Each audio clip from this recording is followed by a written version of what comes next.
all we mean when we say mental math, well, it's pretty self-explanatory. It's just trying to use properties of arithmetic to perform calculations meant in our heads. Now, the way we're going to practice these at the beginning is by kind of writing out our mental steps. So when I say, on the homework, show your work, that's what I mean. I mean, write out the specific mental technique that you use to solve a given problem.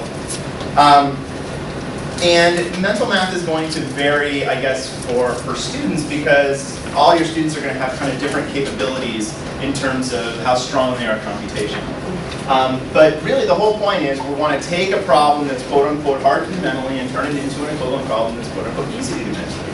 Now, of course, the problems that we'd be dealing with in 2nd, 3rd, 4th, 5th grades are going to be using smaller numbers than we're going to use, but since we're all adults, I think we'll use larger numbers. The techniques are exactly the same, but they'd be a little more interesting to us. So we've already talked about a few of these, okay? So let me just review some things we did yesterday. So what I'll call compatible numbers, which uses the so-called any order properties. The any order properties are pretty self-explanatory. It just says if you have a list of numbers that you're adding together, you can add them in any order. If you have a list of numbers that you're multiplying together, you can multiply them in any order. So how does this apply to mental math? Well, if you have an exercise like, let's say, 118 plus 476 plus 282. If you're doing this left to right, you could maybe do it mentally, but it would be rather taxing. So we want to use the any order property and look for so-called compatible numbers. Compatible numbers are numbers that add to nice numbers, like tens, multiples of 10, hundreds, multiples of 100. So what's this answer? We have it straight away. 876, right? Because we notice that the 118 and the 282 are compatible. They're a hundreds combination, right? The 18 plus 82 makes 100. So 118 plus 282 makes 400. And it's very easy to add by 400. So this just turns into something like 400 plus 476, which is your 876. So if you're showing work, if you have a big long string, then if you just kind of show the numbers that are compatible, then that's fine. You can use arrows or just kind of rewrite it like this, that's okay. This also, of course, works with multiplication. If you have something like 25 times 37 times 4, again, if you proceed left to right, I wouldn't even characterize this as being mental, because 25 times 37 is not that easy of a problem. But we can be clever and get the answer right away. The answer is 3700, right? Because we noticed that 25 and 4 are quite compatible. They are a hundreds combination. 25 times 4 is 100. We use the fact that we can multiply in any order, and there we have it. Okay? So when we have strings of addition problems and strings of multiplication problems, use the any order property to your benefit. We're okay here? Okay. Compensation is the next technique we learned. We learned compensation the other day for addition and subtraction. So to review, let's say we have 397 plus 536. We would like to turn this into an equivalent problem that is easier to do in our heads. And what was that problem?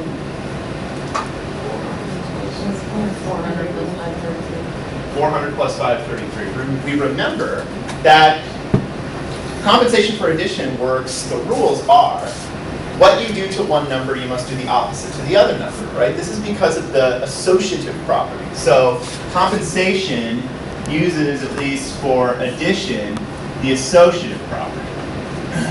So I want to make sure that we realize that there are actually properties of arithmetic that are behind the scenes in all of these techniques. The any order properties are kind of behind how compatible numbers work. The associative property is how compensation works, right? Because we're really thinking of this 536 as 3 plus 533, and then we're just choosing to group that 3 together with the 397 to turn it into 400, because 400 is a nice number. We're okay there? We want to see more. We'll do 1. I also want to illustrate that it does not matter, because we can add numbers in any order, it does not matter which number we choose to make into a so-called nice number. It doesn't have to be the first number. We don't have to just add to the first number and subtract the other one. We could have something like 468 plus 207. So the hint is you want to kind of fix the number that is closest to a really nice number. So our thought process might start by 207 is really close to 200, and 200 is very easy to add by. So if I were going to turn 207 into 200, what would I need to do to 468? I'd have to add 7, wouldn't I? If I'm subtracting 7 from this, I would have to add 7 to the other one, 475 plus 200. And of course, these problems that we are left with are much easier than the original, because in both cases you're just adding in the hundreds place. Yeah. Nope, we're going to do subtraction in a second. Are we okay with addition? Okay, you'll have again plenty of time to practice this. Okay, subtraction works a little bit differently. So compensation is the associative property really, well, I shouldn't need to write this down, with addition and multiplication. I'm kind of giving away multiplication. There is no associative property for division and subtraction, so it doesn't. But nevertheless, we have compensation forms for subtraction as well as division. Okay, subtraction. So let's do 202 minus 96. All right. So would it be easier to turn 202 into 200 or to turn 96 into 100? Yeah, because if you turn 202 into 200, you guarantee that you're going to have borrowing, right? If you turn 96 into 100, you guarantee that you're not going to have borrowing. Well, we always want to not borrow as opposed to borrow. It makes it easier. So that's why we want, with addition, that doesn't matter. Whatever number you choose, the first one or the second one, you can add in any order. So I could easily flip this around and write it 536 plus 397. It doesn't matter. You can do that with subtraction. So with subtraction, we have some kind of more rigid rules. We really do want to just focus on the second number, technically the subtract. The second number here, we want to turn into a nice number, okay? So if we do that, we are going to turn this into 100. Now the question is, of course, if we turn the 96 into 100, what do we have to do to the 202 to make the new problem equivalent? You have to do the same thing. It's exactly the opposite of addition. So let me show you why. I did this a little bit yesterday, but it was at the end of the day, so I'm not sure if everyone saw it. If you need an explanation of why you have to add or do the same thing to both numbers, let's use the comparison model of subtraction. Let's say this bar represents 202, and this bar represents 96. What's the answer to 202 minus 96 on the picture? The gap between the bars, right? Okay. With compensation, what we do is we create a new problem that has exactly the same answer as the old problem. Because what would the point be if you're creating a new problem that has a different answer? We don't want to do that. We want a new problem that has exactly the same answer. Look what we're doing to the 96. We're adding 4 to it, right? So we're extending the bar by 4. So what do we have to do to the 202 bar so that the difference between the new bars is exactly the same? Gotta do the same thing to it, right? If you subtracted, the gap wouldn't even be the difference anymore, right? So this is a nice pictorial way of noticing that, yeah, we've got to do exactly the same thing to the numbers when we're compensating with subtraction. So it's another example of why it's really useful to know all these interpretations, because we can, for individual topics, we can pick an interpretation that really models it nicely. I mean, there are 3 interpretations of subtraction. It turns out that using a picture for comparison model, or comparison interpretation, really makes this clear. Okay? Obviously, it's much easier to subtract by a nice number, 206 minus 100. Who's your one? Another one is subtraction. We okay? Well, again, you'll be practicing these on your own. You can certainly ask questions then. Okay, so that's what we did, basically what we did yesterday in terms of mental math. We did a little bit more, and I'll talk about that as well. There are compensation forms for multiplication and division as well. Now, multiplication, however, there are a lot of mental math techniques for an individual multiplication problem, okay? And to use compensation, the problems really have to be set up quite nicely. You can't just write random problems on the board and expect compensation to work, okay? So the problems that I'm going to give you are you know, they're orchestrated in the right way. So if we have something like 25 times 88. Now, everyone might be thinking of a mental math technique to solve this problem. In fact, there are lots of ways to work with 25. We'll talk about that a little later. But let's just focus on the idea behind compensation first of all, okay? Compensation, we would expect the rules for compensation for multiplication to reflect the rules for compensation for addition, because multiplication and addition are so closely related. For addition, we're using the associative property. So it stands to reason that we would use the associative property here as well. How is it done? So here, we used an add-end. We added a number to 397 to make it nice. We're not going to be adding here. We're going to be multiplying. So what can we multiply to one of those numbers to make it nice? 4. Where are we going to get that 4? Where's that factor of 4 coming from? 4 goes in 88, doesn't it? It's got to come from somewhere. Like, where did that addend of 3 come from? It came from the 536. We thought of 536 as 3 plus 533, and then we just grouped the 3 together with the 397. Well, if we think of 88 as 4 times 22, then we're using the associative property to group the factor of 4 together with the 25, and we are left with, and I'm writing out all of the steps here. I don't need to see this when you show your work. All I need to see is 100 times 22. 25 times 88 is equivalent to 100 times 22, right? Because we're just taking that factor of 4 that's attached to the 88, kind of giving it to the 25, because it makes it much nicer. And we can all do 100 times 22.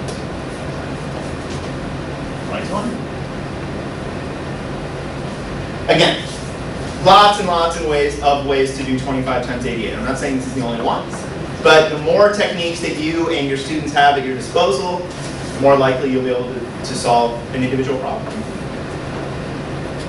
But you do notice that there aren't that many numbers out there that can be turned into nice numbers, right? 25s, obviously, 50s, 250s, things like that. But if you just have a random problem, odds are compensation's not going to work. Questions there?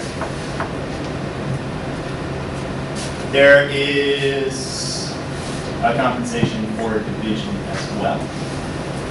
Maybe our intuition is telling us that the rules for, again, by the way, just like with addition, it doesn't matter which of the numbers you turn into a nice number, so you don't want to focus on, oh, I have to change the first number. No, you just change the one that can be made into a nice number, right? I could have easily written this as 88 times 25. We would still do it exactly the same way, right? Okay.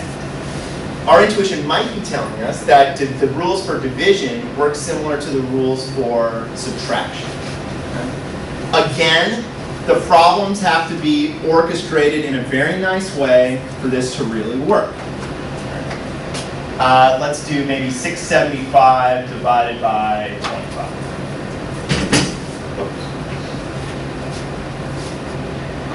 Okay, first question. Is it easier, would it be easier computationally to have the dividend be a nice number or the divisor be a nice number? And this takes a little bit more thought. So maybe I can... Wouldn't it depend on the number though? The other one, you mean? Well, I mean, like with 25, I think it would be easier to have the 675 broken down to 675.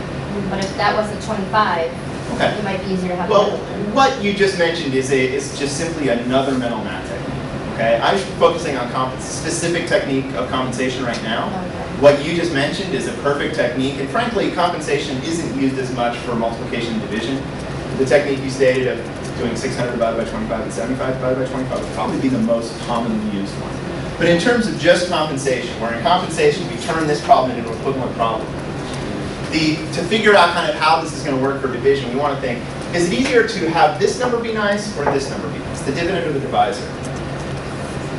The divisor, right? Because the divisor has a bunch of zeros. We know how to divide by a bunch of zeros. You just cancel them, right? Or you just move decimal point. Okay? So it's much easier computationally for the divisor to be a so-called nice number.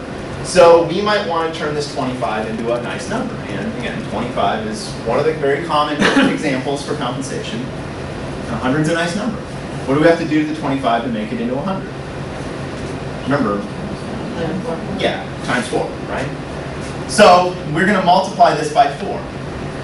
So now the question, of course, is what do we have to do to the 675 to make this new problem have exactly the same answer as the old one?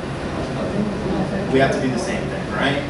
Don't we? I mean, one way of thinking about this is you could use a bar diagram.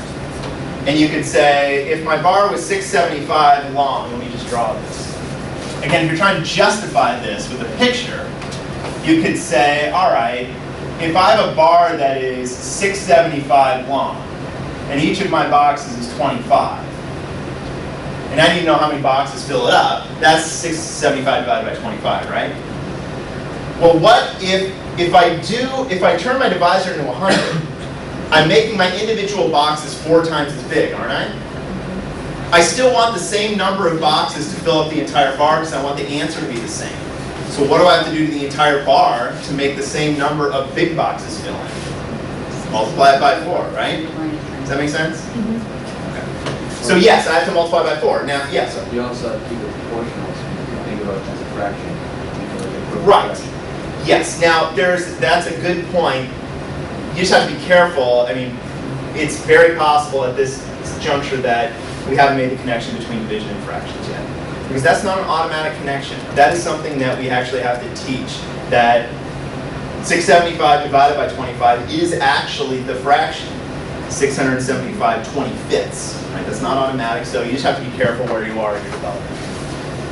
Okay, now we might need to use a little bit of mental math to multiply 675 by 4. A multiplication by 4 technique is doubling twice. So if you double 675, it's 1350. And if you double 1350,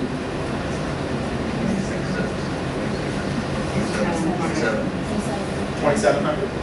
I mean, this obviously I'm giving you more advanced problems than you'd be giving 3rd and 4th and 5th graders, but nevertheless, that is the equivalent problem. And dividing by 100, we know how to do that. Can you do one without like 25s? Because I can't get my mind off just doing the 675 in order to grasp. Well, I mean, I could, but let's see. Well, I mean, 50s would work too. I mean, the problem is that there aren't. I mean, if I divide by 30, you're not going to make 30 into 100, right? So it is compensation for multiplication and division is very limited. That's why we have other techniques like the technique you just stated that I'll talk about here in a couple minutes, right? I mean, 50s work as well, right? So if you, or maybe, let's see.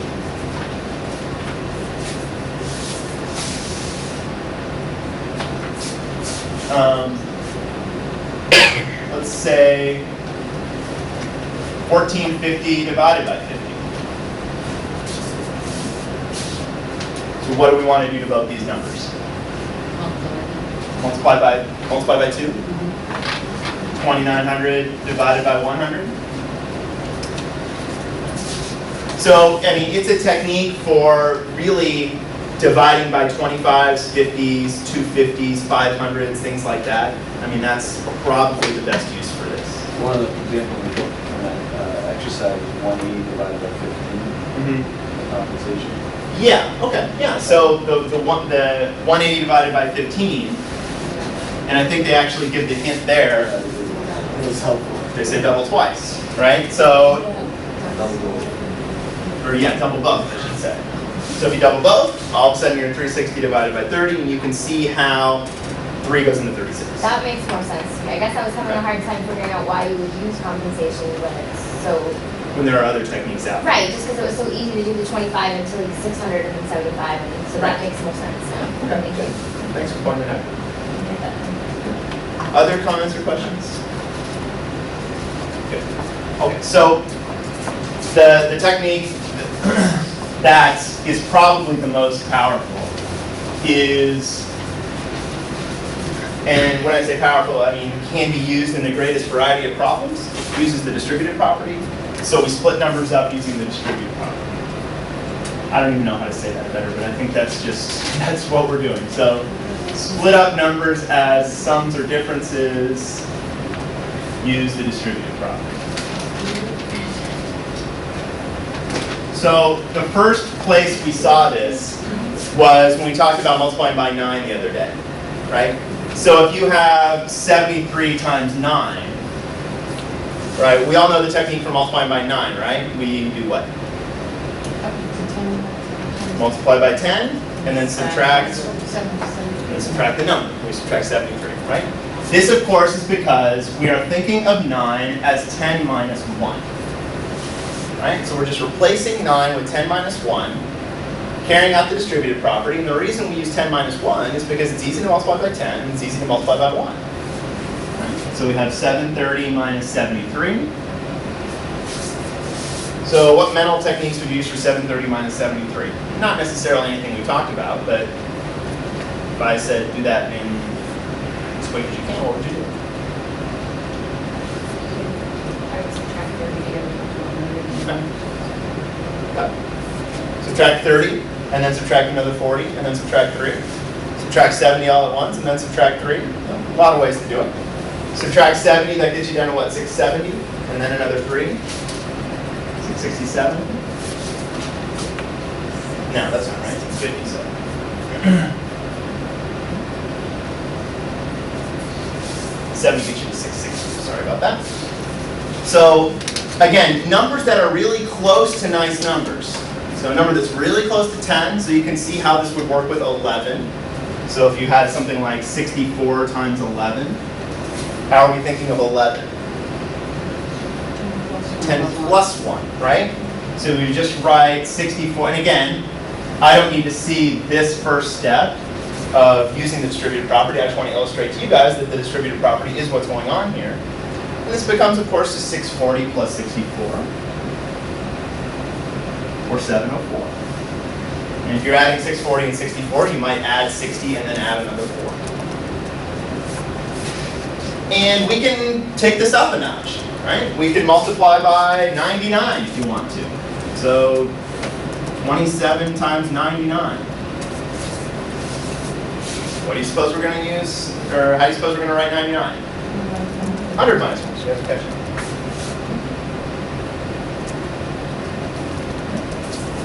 So think of the 99 as 100 minus 1. Then again, multiplication by 100 is still easy. 2700 minus 27. So 2700 minus 30 gets us to what? 2670, and then add 3, or subtract 20 and then subtract 7. Either way, you're going to get to what? 2673.